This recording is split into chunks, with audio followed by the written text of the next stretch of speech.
Hello, I'm Will, this is Mike with the Tabletop Donkeys. Hello. And in this video we're going to be trying out the Warhammer 40,000 Combat Patrol game using the Space Marine and Necron Combat Patrols.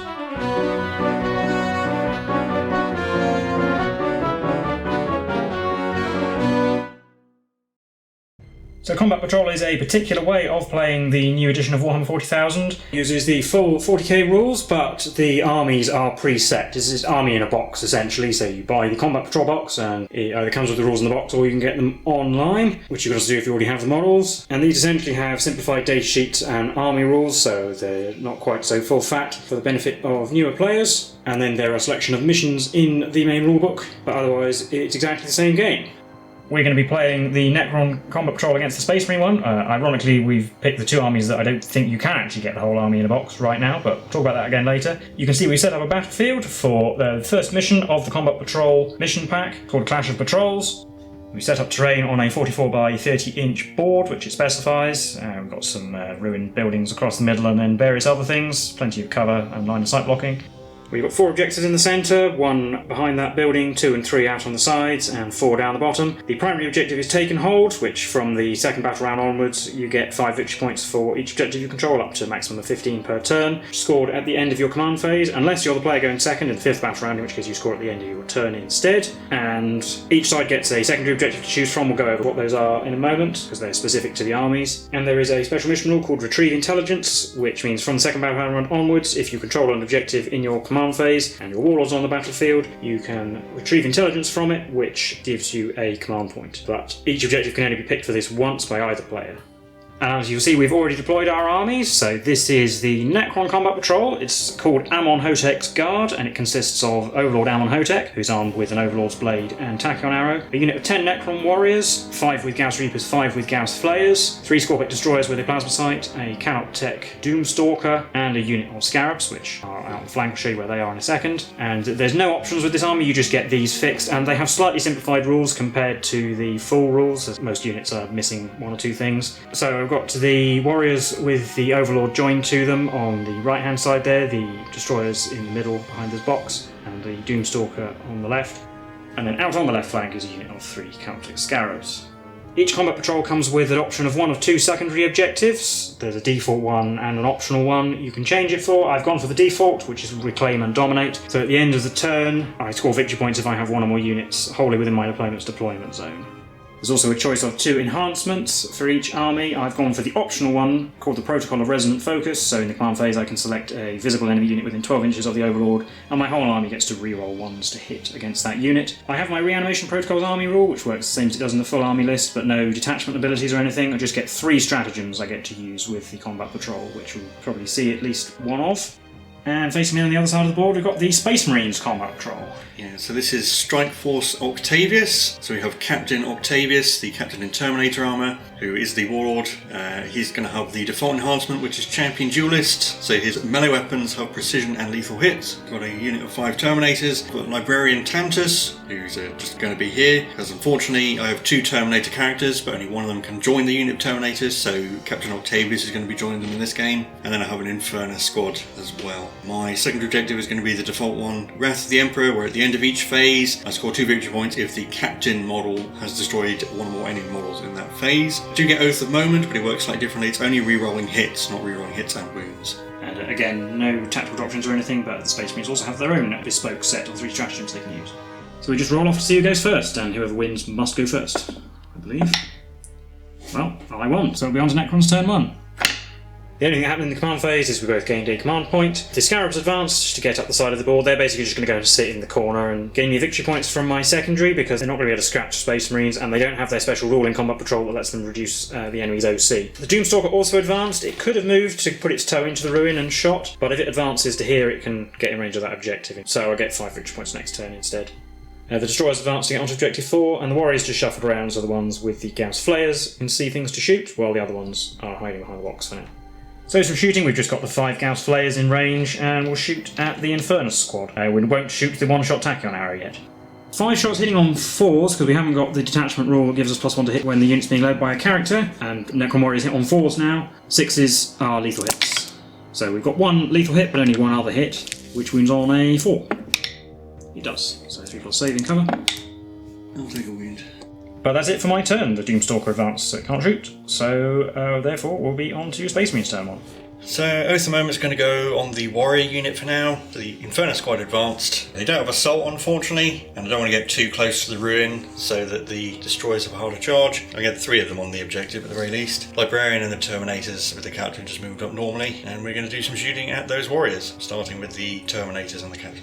So I'll do the Captain first, just in case he kills someone and I get victory points. So 2 shots on 2s re-rolling. They both hit. 4s. 2 wounds. Even nothing though. Yeah, and there'll be some people in cover who will get 3+ save because they're basically hitting 4. So we're fine so far. 4 more Storm Bolters from the Terminator squad. Also on 2s because you get +1 to hit against the unit that has Oath of Moment on it. Re-rolling hits. Oh, that was a miss as well. 8 hits and falls. 3 wounds. Cover again. We're good again. And the Assault Cannon, 6 shots on 2s re-rolling. 3s, because it's strength 6, devastating wounds, so 6s are mortal. So no mortal wounds, but 5 wounds at -0. So 3s, we lose 2. Got the Librarian, we're going to use the lower powered version of Smite, so D6 shots. I'm going to use my command point to re-roll that one. Do a 4. These hit on 3s re-rolling. Wounding on 3s. 2 wounds at -1. So with cover we'll have 4s. Oh, we lose 2 more. Librarian gets to shoot his Storm Bolter as well. So 2 hits, 4s, 2 wounds. Yeah, everyone's still got cover, so we're fine. But that'll be the end of Space Marines turn 1. We lost 4 Necron warriors, so we'll be on to Necrons turn 2. So in my command phase, I gain 10 victory points for holding 2 objectives. I'm also going to retrieve data from objective 4, giving me an extra command point, so I'm up to 4. I don't need to take a battle shock on the warriors, but they do reanimate D3 at the end of the command phase. Getting 2 warriors back. I also spent a command point for Will of the Overlord on the warriors, which increases their OC by 1 as long as the Overlord's on the battlefield. And they've moved up here to get in range of objective 3. But once they finish that move, I'm going to overwatch with the Inferno squad. All of them will be in range. They have torrent weapons, so this is 46 automatic hits. 13 hits, wounded on 3s. 9 wounds. So 9 4+ saves. Ooh, we lose 5 warriors. And now the movement, the Destroyers have moved through the ruin. The Doomstalker has moved across objective 2 to stand on the other side of it to kind of block off access to it. And the Scarabs advance to get into the corner, so they'll be gaining the victory points at the end of the turn. But then shooting, we're going to start with the Doomstalker. It's going to fire at the Terminator squad. D6 +1 shots, plus an extra 1 because it's blast, and 6 models in the unit. So that'll be 6. Hitting on 4s because it did move. It's 4 hits. And wounding on 2s because it's strength 14, so they all wound. These are AP -3. 4+ saves. I made 2. I will spend a command point to try and save another one. So no, so 2 die. Yeah, 3 damage each. I forgot to mention it, we've also got the Twin Gauss Flayers, which you're going to be shooting at the Infernus squad. 2 shots because rapid fire, hitting on 3s because this is a normal weapon. 6 is lethal hits, so that's a wound, and then wounding on 4. No. Oh, but twin linked, so you're rolling. 2 wounds. 2 3+. They both. Sorry, actually it's on 4s with the Gauss Flayers, so, but no damage was done anyway, so it doesn't matter. Then we just got the Warriors. The 3 Warriors are going to shoot at the Infernus squad, but we're going to put the Tachyon arrow into the Librarian because it can one-shot him. There's 6 shots with the Reapers on 4s. We got 3 hits, but one of them is lethal, and 2 more wounding on 3s. 2 more, so 3 wounds, 8 commands, 1. So we've got a wounded man who isn't in cover, he's not quite close enough to the boxes. So on a 4+ he's okay, and okay, and okay. And the Tachyon arrow is 1 shot, hitting on a 2. It hit, strength 12 I think, so it'll be wounding on a 2. Yes, that is a wound on the Librarian. It's AP -5, but he's got involved, so he's a Terminator. 4+. No. Oh dear. D6 +2 damage, and he has 5 wounds. 3 is 5 damage. So Librarian is obliterated, and that's all my shooting. So in the charge phase, we're going to do the Destroyers, they're going to charge the Infernus squad. They roll a 8, that will be in. So they make their charge like that, and piling in, they can all fight. And I'm going to spend a command point for Disruption Fields, which gives them +1 strength when they fight with melee weapons. So 12 attacks, hitting on 3s. And wounding on 2s, because the stratagem puts them up to strength 8. We've got 6 wounds, so they can minus 2. 5+. We made 2. We'll have 1 guy left. So 1 Infernus Marine left, but he gets the strike back. 3 attacks on 3s. Oh, we're mad. 5s, I imagine. 1 wound. 3+. Ooh, yeah. But that's all the fighting. At the end of my turn, I gain 4 victory points for my secondary because my scarabs are in the opponent's deployment zone. And with that, we're on Space Marines turn 2. So, as the moment's going to stay on the Warriors and the Overlord. The Lone Infernus guy has to take a leadership test. He's fine. He's fine. Leadership 6+. Yeah, high rolls are good now. So, my movement, the Infernus Marine's going to fall back. Terminators are going to advance towards Objective 3. Shooting phase, they'll shoot at the Warriors, I guess. Doing the Captain first in case he kills a model. 4 shots on 2s, re-rolling. They'll hit. 4s. 1 wound. With a 4+, that'll cover. Yeah, he does kill a model. Yay! So, at the end of the phase, the Space Marine's getting 2 victory points. 8 Stormbolter shots on 2s, re-rolling. Yep. 4s. 6 wounds. We've got 2 Warriors left before the Overlord on 4s. Still alive. Still alive. Okay, 1 dies at last, so there's still 1 Warrior left. Finally, the Assault Cannon, 6 shots on 2s, re-rolling because of both the moment. They all hit. Wounding on 3s, 6s are mortal wounds instead. So that's 4 wounds at 8 for nothing. So the Warrior has a 4+. Again, so the Warrior's dead, and then there are 2 2+ saves on the Overlord, which he makes. And finally, the Terminators and the Captain are going to charge the Overlord. We could even re-roll, but we're in. So the Terminators will go in like that, surrounding the Overlord. We're going to do the 3 Terminators first, because the Overlord is -1 damage, so the Captain might be able to finish him off. I'm also going to use a command point for Veteran Instincts, so they get 2 re-roll wound rolls of 1. Yeah, he remains the target of for the moment, because the effect stays on him, I think. So 9 attacks with Power Fists on 2s, re-rolling 1s. We will hit. Yeah, so 3s, re-rolling 1s, stratagem. Oh, no 1s, but 8 wounds. 4+ saves, he's -1 damage. So he takes 3 so far. Finally, the Captain, 6 attacks on 2s, re-rolling. 6s to hit are auto-wound because they're lethal hits. Yeah, that's because of his enhancement. No 6s, but we all hit. Wounding on 3s, re-rolling 1s. For 4 wounds. So it should have been 4s because he's only strength 5. But it doesn't matter because he didn't roll any 3s. And then we've got 4+ invulnerables. We take another damage, down to 2. I spend a command point for Epic Challenge, so we get precision, so I can allocate these to the Captain. 4 attacks hitting on 2s. 1 miss. I'll re-roll 1 into a 2, and then wounding on 3s because he's a strength 8. But they are devastating wounds, so 6s do mortal wounds. We've got 2 mortal wounds, but only 1 other wound. 4+ invulnerable, made it. So just 2 mortal wounds. So Captain is down 4 wounds, and that's the end of Space Marines turn 2. I think I'm going to concede at this point. My 1 Infernus guy is going to get obliterated by the Doomstalker, and I can't do anything about the Scarabs that are getting 4 victory points every turn. And the Terminator's probably going to be stuck in combat with the Overlord forever, because he's just going to regenerate. Yeah, that's basically how this game's going to go. So that will be a Necron victory, and we'll recap the game for you now. So that was our look at Combat Patrol. Well, how do you think that went? I almost don't want to ask, but... I mean, I'm not surprised at the outcome because I don't think I had anything to do with the Doomstalker. I mean, they'll hit it and they'll probably wound it fairly consistently, but it's got a 4+ invulnerable save. It has 12 wounds and it regenerates. And sure, they can fight it, but the rest of your army is going to be off doing things. And you have to get close to do that as well. And just getting 4 victory points for having the Scarabs in my deployment zone. Yeah, I mean, if we carried on into my turn, then the Doomstalker would have killed that lone Infernus Marine, continued to stand on an objective. The Scarabs would have stayed in the corner getting points, and the Destroyers would have charged into the Terminators, used their plasma sights up to do devastating wounds. The Terminators could, in theory, win that fight over a long period of time if they make some good invulnerable saves, but by that time you've already lost badly on points. It wasn't much point carrying on. And also, what you didn't see is we did, in fact, basically restart the game, because the first time we tried, I killed 4 Terminators with the first shooting of the Doomstalker. Yeah, I mean, that's basically just going to seal the game there. We actually restarted because that would have just been a terrible episode, because you might as well just conceded at that point anyway. I suppose I got lucky to actually kill the Librarian with the Tack and Arrow. It's a 50-50 chance on the invulnerable save. I mean, the Necron Warriors didn't last very long, but having Destroyers and Doomstalker, even if the Destroyers had been in the open for shooting, the Terminators can't really even do that much against them with shooting, because they're toughness 6 with a 3+ save. I think it's always kind of the issue with Terminators is that Stormbolters don't actually have that much damage output.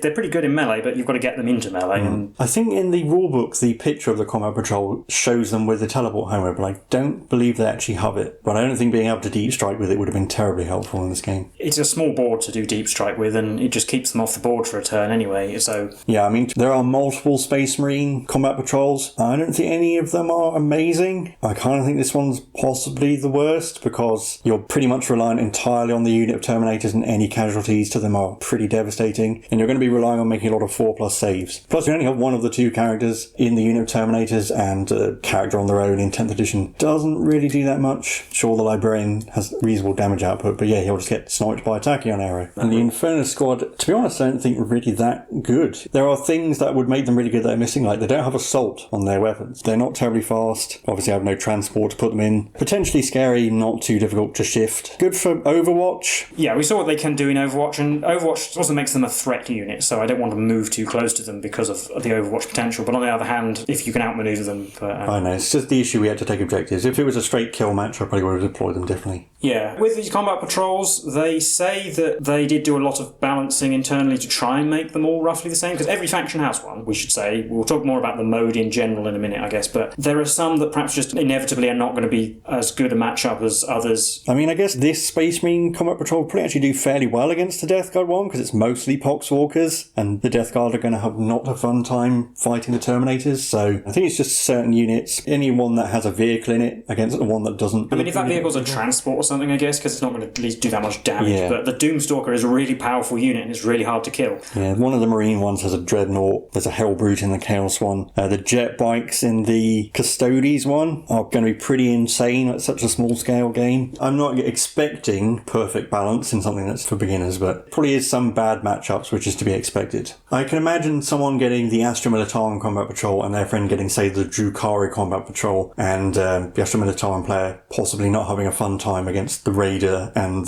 the Ravager. Although, ironically, possibly the Astra Militarum might be one of the better matchup against the Necrons, because the Doomstalkers just, you actually have some anti-tank weapons that can shoot it, and it's just going to be either returning fire against them or killing your one wound dudes. And the destroyers are also wasted on basic infantry. So. Yeah, and I think the Astra Militarum get a stratagem that lets them bring back an entire squad, so at least you get reserves. I've also got a unit of warriors which is split with the two weapons. It didn't really matter in this game because we were so close anyway. The Reapers were just going to be in range, but it's obviously not normally how you'd want to take a unit of Necron warriors, because you kind of want them to be good at one thing rather than mediocre at two things. Either standing a bit further back with the long range guns or going forward. Yeah, I mean, talking about combat patrol in general, I think it's fine as a game mode, as an introduction. The only thing I would say I dislike about it is that you have fixed loadouts in cases where you have choices, some of which you might not actually want. If you're an experienced player, that's not going to bother you. Yes, I mean, so the way they market it is that it's great for if you're new to the game, you can just buy an army in a box, and you don't have to worry about figuring out what models you need or what models are good or all this kind of thing. You just turn up with this army. Things like that might be intimidating to new players. Or for more experienced hobbyists who are thinking of starting a new army, and so they can get this and play games with it and see how they like it. But yeah, as you point out, the downside of that is if you're a new player, you have fixed loadout, which might not bother you all that much anyway if you're not too fussed about the loadout anyway. Like the Necron Warriors, you can just get another box of Necron Warriors and make another 5 with each, and then you've got 2 squads that you can actually have with a single weapon. So that works out fine anyway. And the Space Marines have any options to start with. Yeah, and I mean, I suppose some of the combat patrols are ones that I reckon you could actually consider buying more than once, depending on the faction. Whereas others, say like the Death Guard one, you'll probably only get one because 30 Poxwalkers is probably enough, and you don't need more than one Typhus. But say Custodes one, you could probably buy them more than once, because I think you can make shield captains as regular guys. I mean, even the Necron one, sure you'll get a spare Overlord, but another Doomstalker, more destroyers, more warriors. Probably wouldn't get this Space Marine one again. Probably wouldn't want another Space Marine captain and a Terminator Librarian. But I think it is basically just the starter set anyway, so... Yeah, well, actually, as I did say, ironically, these are 2 armies that currently you can't just buy in a box. I think to get the Space Marine one, you have to buy the mid-level starter set plus the Librarian by himself. I think the mid-level starter set does come with a Librarian, okay, but you can buy him separately. I'm not entirely sure. Whereas the Necron one, I don't think is actually out yet. It probably will be, because the old Necron Combat Patrol was different and it's not on sale anymore, but as far as I'm aware, they haven't put this one on sale. I have to wonder how much support it's going to get as well, because presumably when they release a new Combat Patrol, are they going to ensure that it's balanced against all the others, or...? Yeah, at the time of recording, then none of the codexes have come out for 10th edition yet, so we'll see what happens when those start to come out, whether they'll have the Combat Patrols in them or some changes to them, or whether they'll just stay as a sort of easily available but not maintained resource. And I want also, if you've got the Conquest collection, you do have enough models to do the Death Guard one, just proxy the one Marine with a plasma gun as a Plague Spewer. If you have Imperium, if you got a Sororitas Rhino, you have have the Battle Sisters one, and if you get an Honoured Dune Crawler, you would have the AdMech one. So you can try those out if you've been getting the magazines as well. Yeah, and it's worth saying that you don't actually have to buy the physical box to get the rules either. You can download the rules from the website, which is what we did for this. Cause we had the models anyway. Yeah, and all the data cards are free, is the other thing. But anyway, I think that will do for this video, so that's all our thoughts. If you've played any Combat Patrol, let us know how you get on, let us know your thoughts on it. If you'd like to see more Combat Patrols games, then let us know, because as we just said, we could make some more and try some different forces out. See if our initial impressions hold up. Let us know what else you'd like to see in the comments below. Otherwise, if you enjoyed the video, then leave a like and subscribe. We've been the Tabletop Donkeys, and we'll see you in the next one. Bye for now.